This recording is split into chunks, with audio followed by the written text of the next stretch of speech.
하루 15분 성경 읽기 생명의 말씀사 현대인의 성경.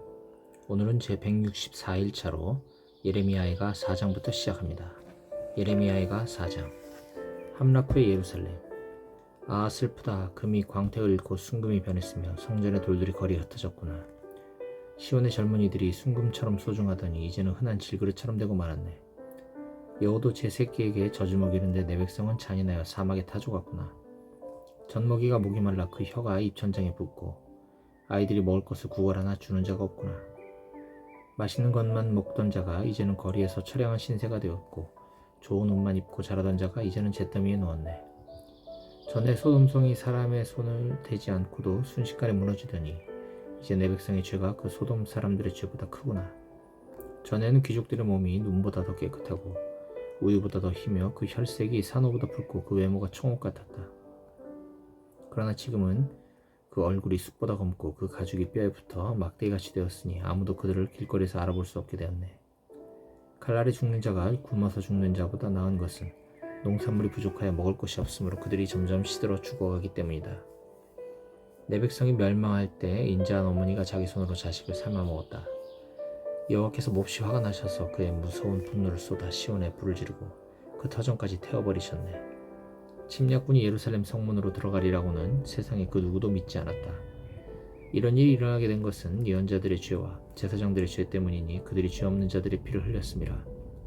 그들이 맹인처럼 거리를 방황하며 그 옷이 피로 더럽혀졌으니 아무도 만질 수 없게 되었구나. 사람들이 그들에게 저리 가거라, 부정하다, 가거라, 만지지 말아라 하고 외치는구나. 그들이 먼 땅으로 도망하여 이리저리 방황할 때에 그들을 반겨주는 자가 아무도 없었다. 여호와께서 그들을 흩어버리고 다시는 돌보지 않으시니 이방인들이 제사장들을 존경하지 않고 장로들을 대우하지 않는구나. 우리가 쓸데없는 도움을 바라다가 우리 눈이 쇠약해졌으니 우리를 구원하지 못할 나라의 도움을 기대하였습니다. 사람들이 우리를 일일이 살피고 있으므로 우리가 거리에 걸어다닐 수 없구나. 우리의 날이 다하고 우리의 종말이 이르렀다. 우리를 추격하는 자들이 공중의 독수리보다 빨라서 우리가 산으로 도망하여도 그들이 우리를 추격하고 우리가 광야에 숨어도 그들이 거기서 잠복하여 우리를 기다리는구나. 여호와께서 택하신 자 곧 우리의 생명과 같은 왕이 그들의 함정에 빠지고 말았네. 그는 우리가 세상의 모든 침략자들로부터 우리를 보호해 줄 것으로 믿었던 자인데 우스 땅에 사는 에돔 사람들아 기뻐하고 즐거워하라. 진노의 잔이 너희에게도 지나갈 것이니 너희가 취하여 벌거벗은 자가 되리라. 처녀 시온아 내 죄의 형벌이 끝났다. 주께서 다시는 내가 사로잡혀가지 않게 하시리라. 그러나 에돔아 주께서 너를 벌하시고 내 죄를 드러내실 것이다. 예레미야가 5장. 자비를 구하는 기도.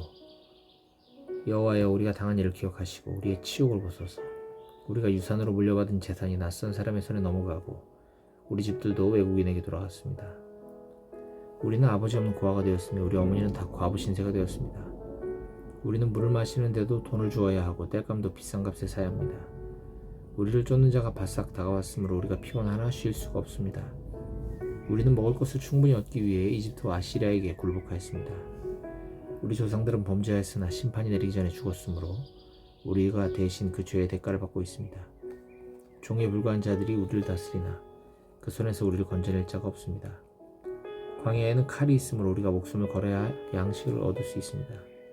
기근의 열기가 대단하여 우리 피부가 화덕처럼 달아올랐습니다. 예루살렘의 부녀자들과 유다의 여러 성의 처녀들이 강간을 당했습니다. 우리 지도자들은 나무에 매달려 죽음을 당하고 우리 장로들은 존경을 받지 못하며 청년들이 힘겹게 맷돌을 돌리고 소년들이 무거운 나무찜을 지고 비틀거리고 있습니다. 노인들은 다시 성문에 앉지 못하며 젊은이들은 노래할 수 없게 되었습니다. 이제는 우리 마음에 기쁨이 사라지고 춤이 변하여 슬픔이 되었으며 우리 머리에서 멸관이 떨어졌으니 슬픈 일이 아닐 수 없습니다. 이것은 우리가 범죄했기 때문입니다. 이것 때문에 우리 마음이 나약해지고 우리 눈이 침침해졌습니다. 시온산이 황폐하였으므로 여호가 거기서 어슬렁거리고 있습니다. 여호와여 주는 영원히 다스리시며 주의 보좌는 대대로 있습니다. 주는 어째서 우리를 잊으시며 이처럼 오랫동안 우리를 버리십니까? 여호와여 우리를 돌이키셔서 우리가 다시 주께 돌아가게 하시며 우리를 새롭게 하셔서 다시 옛날처럼 되게 하소서. 주께서 우리를 버리셨습니까? 주께서 우리에게 분노하심이 너무 심하십니다. 에스겔 1장. 에스겔의 첫 번째 환상. 내가 30살 되던 해 4월 5일에 바빌로니아의 그발 강가에서 포로들과 함께 있을 때 갑자기 하늘이 열려 나는 하나님이 보여주시는 환상을 보게 되었다. 이것은 여호야긴 왕이 포로로 잡혀간 지 5년째가 되던 해였다. 그곳 그발 강가에서 부시의 아들인 제사장 나 에스겔에게 여호와께서 특별히 말씀을 주셨는데 그때 나는 여호와의 손길이 내 위에 있는 것을 느꼈다. 나는 환상 중에 북쪽에서 폭풍을 몰고 오는 큰 구름을 보았다. 그 속에서 불이 번쩍번쩍하고 주위에는 찬란한 빛이 비치고 있었으며 그 불 가운데는 벌겋게 달아오르는 쇠 같은 것이 보였다. 그리고 그 속에 내 생물 같은 형체가 나타나 있었다. 그 모양은 사람 같으면서도 각각 내 얼굴과 내 날개를 갖고 있었고 다리는 곧고 발은 송아지 발처럼 굽이 갈라졌으며 다리 전체가 반질반질 잘 닦은 구리처럼 빛나고 있었다. 또 그 생물들은 각각 4개의 얼굴과 4개의 날개 외에도 4개의 손을 가지고 있었는데 그 손은 사면의 날개 아래에 하나씩 달려 있었다. 그리고 그들의 4 날개는 다 하나로 연결되어 있었으며 그들이 움직일 때는 돌지 않고 곧장 앞으로 나아갔다. 각 생물들은 모양이 다른 4개의 얼굴을 가지고 있었으며 모두 앞은 사람의 얼굴이었고 우측은 사자의 얼굴, 좌측은 소의 얼굴, 뒤는 독수리 얼굴이었다. 그리고 그 생물의 2 날개는 위로 펴져서 그 끝이 서로 연결되어 있었고 나머지 2 날개는 몸을 가리고 있었다. 각 생물들은 사방으로 향하고 있어서 전체가 움직일 때는 돌지 않고 가고 싶은 대로 곧장 갔다. 그리고 그 생물들 사이에는 타오르는 숯불 같기도 하고 횃불 같기도 한 것이 이리저리 계속 움직이고 있었는데 그 불은 아주 밝고 그 속에서는 번개가 치며 그 생물들은 번개처럼 이리저리 빠르게 움직이고 있었다. 내가 그 생물들을 보니 생물들 곁에 4개의 바퀴가 지면에 닿아 있었는데 그것은 각 생물 곁에 하나씩 있었다. 그 바퀴들은 보석처럼 빛나고 있었고 그 모양과 구조는 다 똑같았으며 바퀴 안에 바퀴가 들어있는 것 같았다. 그것이 움직일 때에는 아무 방향이라도 원하는 대로 돌지 않고 곧장 갔으며 바퀴 둘레는 높고 무섭게 생겼고 돌아가면서 눈이 가득하였다. 그 생물들이 움직일 때 곁에 있는 바퀴도 움직이고 그 생물들이 땅에서 들릴 때 바퀴도 따라서 들렸다. 그 생물들은 어디든지 자기들이 원하는 곳으로 갔으며 그 생물들이 움직일 때는 바퀴도 따라서 들렸다. 이것은 생물들이 그 바퀴를 조종하기 때문이었다. 그래서 그 생물들이 움직이거나 멈추거나 들릴 때마다 바퀴도 꼭 그대로 되었다.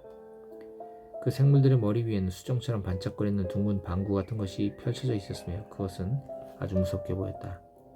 그 방구 아래에는 생물들이 2 날개를 서로 향해 펴고 다른 2 날개로 그들의 몸을 가리고 있었다. 그 생물들이 움직일 때 내가 날개에서 나는 소리를 들으니 폭포 소리와도 같고 전능하신 분의 음성과도 같으며 큰 군대의 함성과도 같았다. 그 생물들이 설 때에는 날개 아래로 내렸다. 그러나 생물들이 멈출 때마다 그 생물들의 머리 위에 있는 방구 모양의 형체 위에서 계속 소리가 났다.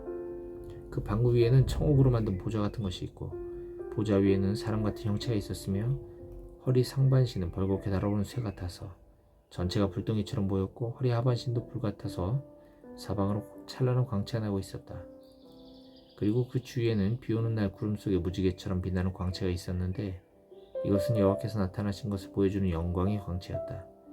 나는 그것을 보고 엎드려 나에게 말씀하신 분의 음성을 듣게 되었다. 에스겔 2장. 예언자로 부름받은 에스겔. 그는 나에게 사람의 아들아 일어나거라. 내가 너에게 할 말이 있다 하셨다. 그가 말씀하실 때에 하나님의 영이 나에게 들어와서 나를 일으켜 세웠다. 그래서 나는 그가 하시는 말씀을 들었는데 그는 나에게 이렇게 말씀하셨다. 사람의 아들아, 내가 너를 이스라엘 백성 곧 나를 배반하는 민족에게 보낸다. 그들은 그 조상들처럼 범죄하여 오늘날까지도 나를 거역하고 있다. 그들은 뻔뻔스럽고 고집스러운 백성이다. 그래서 내가 너를 그들에게 보낸다. 너는 그들에게 나 주 여호와가 하는 말을 전하라. 그들은 배신한 자들이다. 그들이 내 말을 듣든지 안 듣든지 적어도 그들 가운데 예언자가 있다는 것만은 알게 될 것이다. 사람의 아들아, 내가 비록 찔레와 가시에 둘러싸이고 전갈 가운데 살지라도 그들을 두려워하지 말아라. 그들은 배신한 자들이므로 그들이 하는 말을 두려워하거나 그들을 무서워하지 말아라. 그들은 반역하는 자들이다. 듣든지 안 듣든지 너는 그들에게 내 말을 전해야 한다. 사람의 아들아, 너는 내 말을 명심하고 그들처럼 반역하지 말아라. 너는 입을 벌리고 내가 너에게 주는 것을 받아 먹어라. 그때 내가 보니 손 하나가 나를 향해 뻗쳐져 있었고 그 손에는 두루마리 책이 쥐어져 있었다. 그가 내 앞에서 그 두루마리를 펼 때 보니 안팎으로 글이 있는데 탄식과 슬픔과 재앙의 말이 기록되어 있었다. 에스겔 3장. 그가 나에게 사람의 아들아, 너는 내 앞에 있는 것을 먹어라. 너는 이 두루마리를 먹고 가서 이스라엘 백성에게 말하라 하셨다. 그래서 내가 입을 벌리자 그가 그 두루마리를 먹으라고 나에게 주셨다.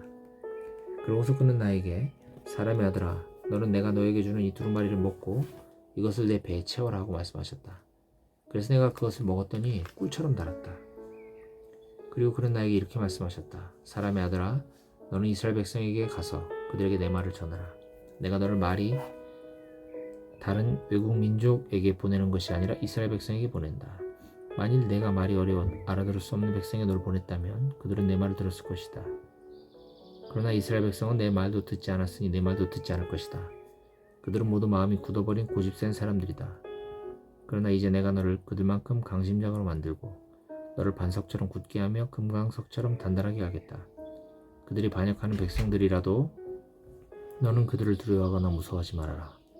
그는 또 계속해서 나에게 말씀하셨다. 사람의 아들아 너는 내가 너에게 한 모든 말을 유심히 듣고 마음에 잘 간직해두었다가 포로 생활을 하는 내 동족에게 가서 그들이 듣든지 안 듣든지 이것은 주 여호와께서 하신 말씀이다 하고 말하라. 그때 하나님의 영이 나를 들어올리시는데 내 뒤에서 큰 지진 같은 소리와 함께 하늘에 계신 여호와의 영광을 찬양하라는 말이 들려왔다. 나는 또 생물들의 날개가 서로 부딪히는 소리와 생물 곁에 있는 바퀴가 크게 울리는 소리도 들었다. 주의 영이 나를 들어올려 데리고 가심으로 내가 근심하고 불안해하자 여호와의 손이 나를 강하게 붙들어 주셨다. 그렇게 해서 나는 그발 강가의 델 아빕으로 갔다. 그곳은 포로들이 살고 있는 곳이었다. 나는 거기서 정신이 얼떨떨한 채 7일 동안 머물러 있었다. 이스라엘에 대한 경고. 7일이 지난 다음에 여호와께서 나에게 말씀하셨다. 사람의 아들아 내가 너를 이스라엘 민족의 파수꾼으로 세웠다. 너는 내가 하는 말을 듣고 내 말로 그들을 경고하라. 내가 악인에게 너는 반드시 죽을 것이다 하고 말할 때에 네가 만일 그에게 경고하지 않거나 잘 타일러 그를 악한 길에서 돌이켜 그를 살게 하지 않으면 그 악인은 자기 죄로 죽겠지만 나는 그의 죽음에 대한 책임을 너에게 물을 것이다. 그러나 내가 만일 그 악인을 경고하고 타일러도 그가 악한 행실과 죄를 버리지 못하면 그는 자기 죄 때문에 죽을 것이며 너에게는 아무 책임이 없을 것이다. 또 의로운 자가 의를 저버리고 악을 행하면 내가 그 앞에 장애물을 놓을 것이다. 네가 만일 그에게 경고하지 않으면 그는 자기 죄 때문에 죽게 될 것이며 그가 전에 행한 선한 일도 기억되지 않을 것이다. 그리고 나는 그의 죽음에 대한 책임을 너에게 묻겠다. 그러나 내가 만일 그 의로운 자를 깨우쳐 그가 내 경고를 듣고 범죄하지 않으면 그가 살게 될 뿐만 아니라 너도 내 생명을 보존하게 될 것이다. 그때 나는 여호와께서 내 위에 계신다는 강한 느낌을 가지게 되었다. 그러자 그가 일어나 평지로 나아가거라. 내가 거기서 너에게 말하겠다 하고 말씀하셨다. 그래서 나는 일어나 평지로 나아갔는데 거기에는 전에 내가 그발 강가에서 본 것과 같은 여호와의 영광의 광채가 머물러 있었다. 내가 땅에 엎드리자 여호와의 영이 나에게 들어와서 나를 일으켜 세고 나에게 말씀하셨다. 너는 가서 내 집에 들어가 문을 닫아라. 사람들이 너를 줄로 잡아맬 것이니 네가 그들에게서 빠져나오지 못할 것이다. 내가 네 혀를 입천장에 붙게 하고 너를 벙어리가 되게 하여 이 거역하는 백성들을 책망하지 못하게 하겠다. 그러나 내가 너와 말할 때에는 내 입을 열어주겠다. 너는 그들에게 주 여호와께서 이렇게 말씀하셨다 하고 말하라. 그들은 거역하는 백성이므로 들을 자도 있고 듣지 않을 자도 있을 것이다. 에스겔 4장. 예루살렘 포위에 대한 에스겔의 상징적 행동. 여호와께서 다시 나에게 말씀하셨다. 사람의 아들아 너는 넓적한 돌 하나를 가져다가 내 앞에 놓고 예루살렘 성을 그 위에 그려라. 그러고서 그 둘레에 토성을 쌓고 흉벽을 만들며 사다리를 세우고 또 적진지를 만들고 성벽을 부수는 공성대를 그 성벽 둘레에 세워놓아라. 그런 다음 너는 철판 하나를 가져다가 너와 그 성 사이에 철성벽처럼 세우고 저기 성을 포위하는 것처럼 그 성을 포위하라. 이것이 이스라엘 백성에게 하나의 징조가 될 것이다. 그러고서 너는 왼쪽으로 누워 이스라엘 백성의 죄를 담당하라. 그들이 지은 죄 때문에 너는 거기서 390일 동안 누워서 고통을 당하게 될 것이며 내가 누워있는 그 날수는 이스라엘 백성이 받아야 할 형벌의 횟수를 가리킨다. 그 날수가 다 차거든 너는 오른쪽으로 누워 유다 백성의 죄를 담당하라. 이번에는 내가 누워서 그 고통을 받아야 할 날을 40일로 정하였으니 그 하루는 연을 가리킨다.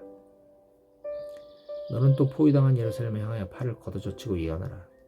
내가 줄로 너를 동여매어 내가 포위한 그 날수를 채우기까지 내 몸을 움직이지 못하게 할 것이다. 너는 밀과 보리와 콩과 팥과 조와 귀리를 한 그릇에 담아 그것으로 빵을 만들어 내가 누워있을 390일 동안 먹어라. 그리고 너는 먹을 음식을 매일 약 230g씩 달아서 정한 때에 먹고 물도 하루에 약 6dl 정도 되어서 일정하게 마셔라. 너는 음식을 보리빵처럼 만들어 먹되 그들이 보는 앞에서 사람의 똥으로 불을 피워 그것을 구워서 먹어라. 여호와께서 다시 말씀하셨다. 내가 세계 각처로 흩어버릴 이스라엘 백성이 이방 나라에서 이와 같은 부정한 음식을 먹게 될 것이다. 그때 나는 이렇게 대답하였다. 아닙니다. 주 여호와여. 나는 자신을 더럽혀 본 일이 없습니다. 나는 어려서부터 지금까지 죽은 것이나 들짐승에 찌긴 것을 먹지 않았고 부정한 고기는 입에 대지도 않았습니다. 그러자 여호와께서 좋다. 그러면 사람 똥 대신에 쇠똥으로 빵을 구하라 하고 말씀하셨다. 여호와께서 나에게 다시 말씀하셨다. 사람의 아들아, 내가 예루살렘의 식량 공급을 끊어버리겠다. 백성들이 낙심하며 양식을 달아먹고 근심 중에 물을 데워 마실 것이다. 그러다가 양식과 물이 떨어지면 그들은 절망 가운데서 서로의 비참한 모습을 보고 놀라며 자기들의 죄 때문에 시들어갈 것이다.